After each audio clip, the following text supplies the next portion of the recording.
Class 10 science part 1 च्या नवीन चॅप्टरला आपण सुरुवात करत आहोत. चॅप्टर नंबर 10, चॅप्टरचं नाव स्पेस मिशन्स. स्पेस मिशन्स हा खूप इंटरेस्टिंग चॅप्टर आहे. इनफॅक्ट स्पेस किंवा स्पेस मिशन हा एवढा जास्त वास्ट टॉपिक आहे की या टॉपिकवरती आपण तासन सुद्धा गप्पा मारू शकतो. या चॅप्टरमध्ये आपला फोकस कशावर असणार आहे? आपण स्पेस मिशनचा अभ्यास करणार आहोत. त्यामध्ये आपण आर्टिफिशियल सॅटेलाइट म्हणजे काय ते बघणार आहोत. त्याचे टाइप्स काय असतात, ऑर्बिट काय असतं, ऑर्बिटचे टाइप्स काय असतात, कोणत्या प्रकारच्या ऑर्बिटमध्ये कोणत्या प्रकारचा सॅटेलाइट प्रेझेंट असतो, सॅटेलाइट लॉन्च व्हेकल म्हणजे काय, तुम्ही PSLV JSLV नावं ऐकलेली असतील. सो PSLV काय असतं, JSLV काय असतं, मिशन टू अदर प्लॅनेट्स काय आहे, फॉर एक्झाम्पल मून मिशन काय आहे, मार्स मिशन काय आहे, या सगळ्यामध्ये आपल्या इंडियाचं आपल्या देशाचं काय कॉन्ट्रीब्युशन आहे, स्पेस डेब्री म्हणजे काय, एवढ्या सगळ्या टॉपिकचं आपण इथे डिस्कशन करणार आहोत. जसं मी बोलले की हा खूप वास्ट टॉपिक आहे.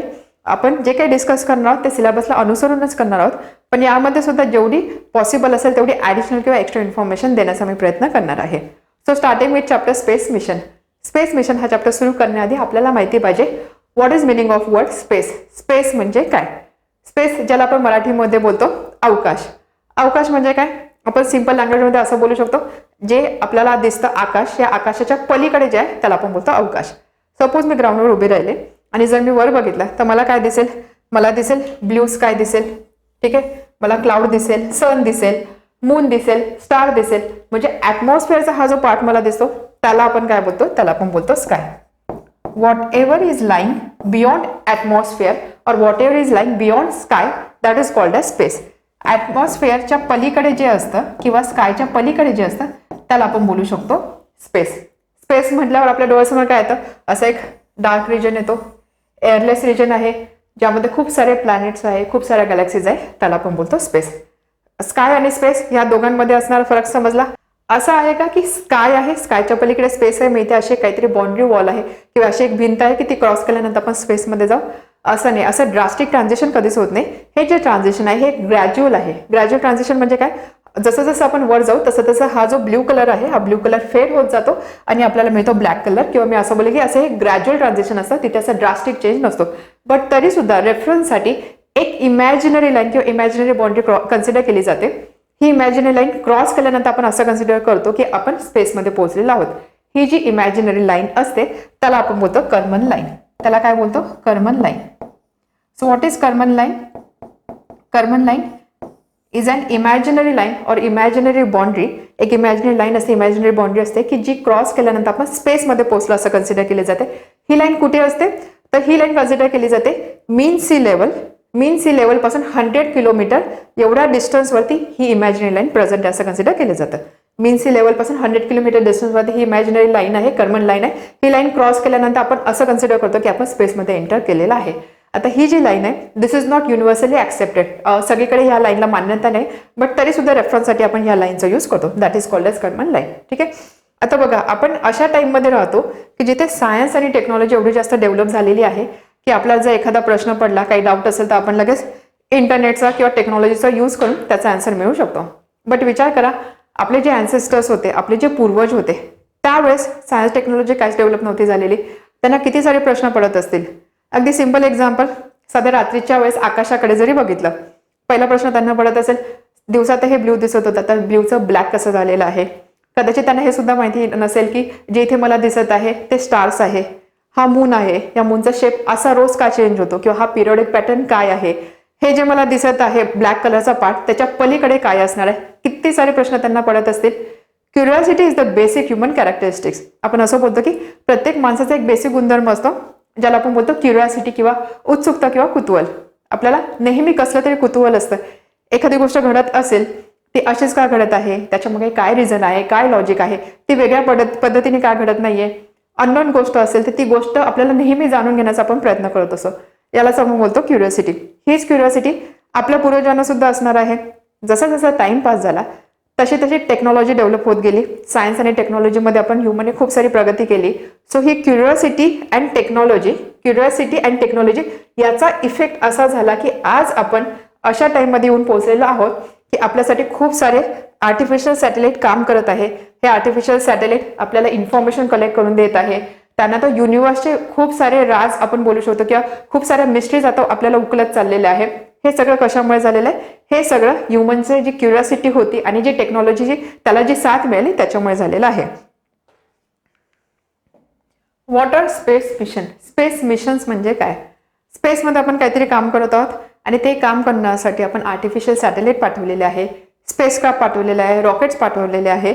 सो हे जे मिशन असतात या मिशनला आपण बोलतो स्पेस मिशन, किंवा मी असं बोलेल ही जी जर्नी असते त्याला आपण बोलतो space mission. So space mission is a journey where humans send rockets, spacecraft or satellite into space. त्याला आपण बोलतो स्पेस मिशन. हे जे स्पेस मिशन आहे याला आपण 2 टाईपमध्ये डिवाइड करू शकतो किंवा याला आपण कॅटेगराईज करू शकतो, टाईप 1 आणि टाईप 2. अगदी सिंपल आहे. टाईप 1 काय आहे की यामध्ये आपला फोकस असणार आहे आपली अर्थ. ठीक आहे, फोकस असणार आहे अर्थ. आणि सेकंड टाईपमध्ये फोकस असणार आहे स्पेस किंवा डीप स्पेस. म्हणजे डीप स्पेसमध्ये जे काही प्लॅनेट्स आहे किंवा सेलेस्टियल ऑब्जेक्ट आहे याचा अभ्यास करायचा आहे किंवा याच्यावरती फोकस असणार आहे. हे झालं सेकंड काइंड ऑफ मिशन. जे मिशन की ज्यामध्ये अर्थवर आपला फोकस असतो त्या मिशनला आपण बोलतो अर्थ ऑर्बिट मिशन. त्याला आपण काय बोलतो? अर्थ ऑर्बिट मिशन. सो यामध्ये काय असणार आहे बघा, डिफरंट सॅटेलाइट जे आहे ते अर्थच्या ऑर्बिटमध्ये पाठवलेले आहे, जेणेकरून हे जे सॅटेलाइट आहे हे आपल्याला सिग्नल किंवा इन्फॉर्मेशन प्रोव्हाइड करतात, किंवा थोडक्यात आपण असं बोलू की आपल्यासाठी ते काम करतात. असे जे मिशन असतात या मिशनला आपण बोलतो अर्थ orbit mission. So mission that place artificial satellite around अर्थ. आर्टिफिशियल सॅटेलाइट अर्थच्या अराउंड ज्या मिशनमध्ये प्लेस केले जातात त्याला आपण बोलतो अर्थ मिशन. युजेस काय आहे? First use is research, then communication, weather forecasting and GPS. Simple आहे. आपल्याला जगाच्या एका कोपऱ्यातून आपण दुसऱ्या कोपऱ्यात असणाऱ्या व्यक्तीसोबत कम्युनिकेट करू शकतो, किंवा एखादी क्रिकेट मॅच चालू असेल तर ती स्टेडियममधून लाईव्ह मॅच आपण टीव्हीवर बघू शकतो. वेदर फोरकास्टिंग पॉसिबल आहे. पाऊस येणार आहे, वादळ येणार आहे, ही सगळी इन्फॉर्मेशन आपल्याला ॲडव्हान्समध्ये समजते. GPS सिस्टमचा यूज करून आपण एक्झॅक्ट लोकेशन समजू शकतो.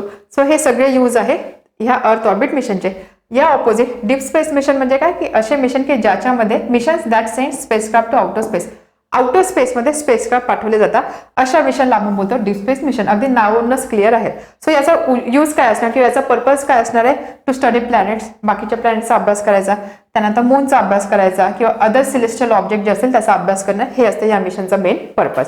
सो अर्थ ऑर्बिट मिशन आणि सेकंड असा डीप स्पेस मिशन. यामध्ये फोकस असतो अर्थवरती, त्यामुळे हे जे सॅटेलाइट आहे हे अर्थच्या ऑर्बिटमध्ये सेंड केले जातात. यामध्ये आपल्याला स्पेसचा अभ्यास करायचा असतो, म्हणून त्यासाठी स्पेसक्राफ्ट जे आहे हे डीप स्पेसमध्ये पाठवले जातात. आता अशा पद्धतीने आपण 2 कॅटेगरी कन्सिडर करू शकतो. आता हे जे आपण बोलतो स्पेस मिशन किंवा आर्टिफिशियल सॅटेलाइट याचा आपल्या लाईफमध्ये काय इम्पॉर्टन्स आहे किंवा आपल्याला का गरज आहे ते पॉईंट आपण इथे डिस्कस करणार आहोत. अगदी सिंपल एक्झाम्पल द्यायचं झालं तर जसं मी बोलली की जगाच्या एका कोपऱ्यात असणारी व्यक्ती दुसऱ्या व्यक्तीसोबत पाहिजे तेव्हा इन्स्टंटली कम्युनिकेट करू शकते, कॉन्टॅक्ट करू शकते. हे कशामुळे पॉसिबल झालेलं आहे? हे पॉसिबल झालेलं आहे बिकॉज ऑफ स्पेस मिशन किंवा मी बोलू शकते सॅटेलाइट किंवा सिग्नलमुळे. तर हेच पॉईंट आपण इथे डिस्कस करणार आहोत. Need and importance of space mission in our life. आपल्या लाईफमध्ये स्पेस मिशनची काय गरज आहे आणि काय इम्पॉर्टन्स आहे? First point is global connectivity. आपण सगळे एकमेकांशी कनेक्ट झालेलो आहोत ग्लोबली. एका कोपऱ्यातून, जगाच्या एका कोपऱ्यातून दुसऱ्या कोपऱ्यात असणाऱ्या व्यक्तीला आपण कॉन्टॅक्ट करू शकतो. स्टेडियममध्ये क्रिकेट मॅच चालू असेल तर आपण कुठेही ती मॅच लाईव्ह बघू शकतो. जगामध्ये एखादी घटना एखाद्या ठिकाणी एखाद्या देशामध्ये घडत असेल तर इंटरनेट म्हणा, न्यूज म्हणा, त्या माध्यमातून आपल्याला सगळी इन्फॉर्मेशन मिळते. सो आपण असं बोलू शकतो आपण सगळे एकमेकांशी कनेक्ट झालेलो आहोत. म्हणजेच काय आपण असं बोलू शकतो world has become a global village. So first point is global connectivity. आपण सगळे एकमेकांशी ग्लोबली कनेक्ट झालेलो आहोत. Globally connected. Second is safety and resources. Early warning of natural disaster, हे सेफ्टी प्रिकॉशन. काही नॅचरल डिझास्टर्स असतात, फॉर एक्झाम्पल फ्लड्स, पूर येणे, किंवा सायक्लोन, एखादा वादळ येणार असेल, पूर येणार असेल, याची इन्फॉर्मेशन आपल्याला ॲडव्हान्समध्ये समजते, आधीच वॉर्निंग येते. त्यामुळे आपण सेफ्टी प्रिकॉशन घेऊ शकतो. सो सेफ्टीच्या दृष्टीने सुद्धा आपल्या लाईफमध्ये स्पेस मिशनचं खूप जास्त इम्पॉर्टन्स आहे. एरियल ऑब्झर्वेशन ड्युरिंग वॉरच्या वेळेस एरियल ऑब्झर्वेशन म्हणजे काय? हवेमधून आपण वॉच ठेवू शकतो शत्रूच्या हालचालीवरती. याचा अर्थ काय? सेफ्टीमध्ये अगेन स्पेस मिशनचा खूप जास्त यूज आहे. एक्झाम्पल द्यायचं झालं तर जी सर्जिकल स्ट्राईक झाली किंवा ऑपरेशन सिंदूर झालं, यामध्ये खूप प्रिसाईज इन्फॉर्मेशन किंवा एक्झॅक्ट लोकेशनची माहिती आपल्याकडे होती. ती कशामुळे होती? ती होती because of the satellite signals, किंवा मी असं बोलू शकते because of the space missions. त्यानंतर explore fossil fuels and minerals on earth. अर्थवरती असे बरेच ठिकाण आहे की जिथे फिजिकली जाणं पॉसिबल नसतं. सो सॅटेलाइटच्या मदतीने आपण हे फ्युएल, फॉसिल फ्युएल किंवा मिनरल याची इन्फॉर्मेशन कलेक्ट करू शकतो किंवा एक्सप्लोर करू शकतो using remote sensing technology. So safety आणि रिसोर्सेस, सेफ्टी अँड रिसोर्सेसच्या दृष्टीने सुद्धा आपल्या लाईफमध्ये स्पेस मिशनचं खूप जास्त इम्पॉर्टन्स असतं. Another point, progress and future development. It support scientific research and technological growth. Obvious आहे, यामध्ये आपण काहीतरी टेक्नॉलॉजी तर ग्रो होत आहे, टेक्नॉलॉजी ग्रो होत आहे म्हणजेच काय, त्या नेशनची किंवा त्या देशाची प्रगती होणार आहे. So it support scientific research and technological growth essential for national development. National डेव्हलपमेंटसाठी सुद्धा ते इम्पॉर्टंट आहे. So this is third point. तर हे 3 पॉईंट तुम्ही need and importance of space mission मध्ये मेन्शन करू शकता.